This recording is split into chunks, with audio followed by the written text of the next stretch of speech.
Sunday వచ్చిందంటే క్షణం తీరిక ఉండదని ముందు షార్ట్ వీడియోలో చెప్పాగా. మార్నింగ్ టీవీ యూనిట్ క్లీన్ చేశాక నేను రెడీ అయ్యి కొద్దిసేపు రిలాక్స్ అయ్యా. ఈవినింగ్ 5 అయ్యేసరికి వర్క్ స్టార్ట్ చేశా. అదీగాక ఈరోజు ఇంట్లో కూరగాయలు ఏమీ లేవు. తెల్లారితే మండే, ఎవరి డ్యూటీలకు వాళ్ళు వెళ్ళాలి. లంచ్ బాక్సెస్ ప్రిపేర్ చేయాలి కాబట్టి కంపల్సరీ సంతకు వెళ్ళి కూరగాయలు తేవాలి.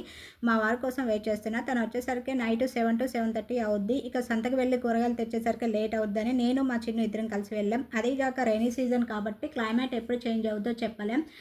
కాబట్టి ఆదివారం సంతకు వెళ్ళక తప్పలేదు. మా వారికి వాట్సాప్ మెసేజ్ పెట్టాను. ఇంటికి రిటర్న్ వేలో సంత జరుగుతుంది. కూరగాయలన్నీ తీసుకునేలోపు మా వారు ఎదురైతే అందరం కలిసి ఇంటికి వచ్చాం. కూరగాయలు ఈ వారం మస్తు రేటు ఉన్నాయి. ఒక్కొక్క ప్రాంతంలో ఒక్కో రేటు ఉంటుంది కదా.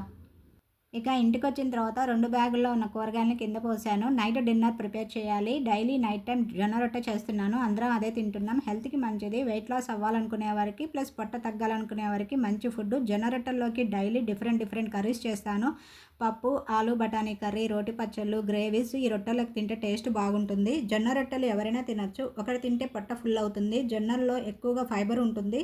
మా వారు జొన్న రొట్టె మేకర్ కొనుక్కోమని చెప్పి అమౌంట్ కూడా ఇచ్చారు. చూద్దాం. అమౌంట్ దాచిపెట్టా. నేను ఒకటి కొనుక్కోవాలని ఫిక్స్ అయ్యా. రెండిట్లో ఏది కొంటానో చూడాలి.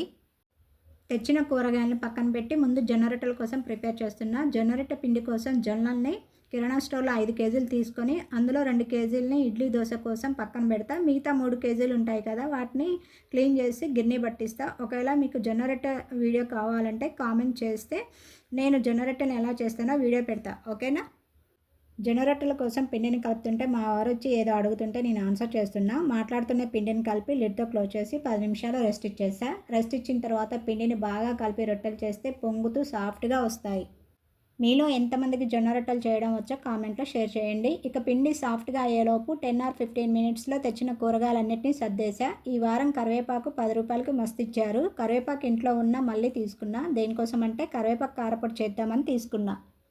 ఇక కూరగాయలతో పాటు 3 రకాల ఫ్రూట్స్ తీసుకున్నా. బనానా ఒక 1/2 డజను, ఆల్బుకారా ఒక 1/2 కేజీ, పనసతొనలు ఒక 1/2 కేజీ తీసుకున్నా. మళ్ళీ వారం వరకు ఫ్రూట్స్ సరిపోతాయా అని అనుకోవచ్చు. ఈవినింగ్ డైలీ ఫ్రూట్సే కాకుండా డ్రై ఫ్రూట్స్ అని, బఠానీ చాట్ అని, ఏదో ఒక రకం గుగ్గిళ్ళు అంటే శనగ గుగ్గిలని, పెసర గుగ్గిలని, కంది గుగ్గిలని చేస్తుంటా. మేము గుగ్గిళ్ళు అంటాం, కొంతమంది గుడాలు అంటారు. అంటే ప్రాంతాన్ని బట్టి పిలుస్తారు.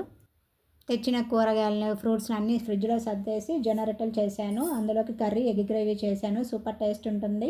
ఇక మా వారు అయితే మమ్మల్ని ఇంటి దగ్గర డ్రాప్ చేసి బర్త్డే పార్టీకి వెళ్ళారు. నేను మా చిన్న ఇద్దరమే కలిసి డిన్నర్ చేసాం. ఈరోజు అసలు రెస్ట్ లేదు. మా ఇంటి దగ్గరలో 3 రోజుల్లో సంత జరుగుతుంది. అంటే ఒక్కో వారం ఒక్కో వీధిలో జరుగుతుంది. ఇంట్లో కూరగాయలు లేకపోవడం వల్ల ఈరోజు పని ఎక్కువైనా ఖచ్చితంగా కూరగాయలు తేవాల్సి వచ్చింది. లేదంటే ఇంకో వారం వెళ్ళేదాన్ని. వీడియో ఎలా అనిపించింది? నచ్చితే లైక్ చేసి సబ్స్క్రైబ్ చేసుకొని మీ ఫ్రెండ్స్కి షేర్ చేయండి. మళ్ళీ నెక్స్ట్ వీడియోలో మాట్లాడుకుందాం. అంతవరకు టేక్ కేర్.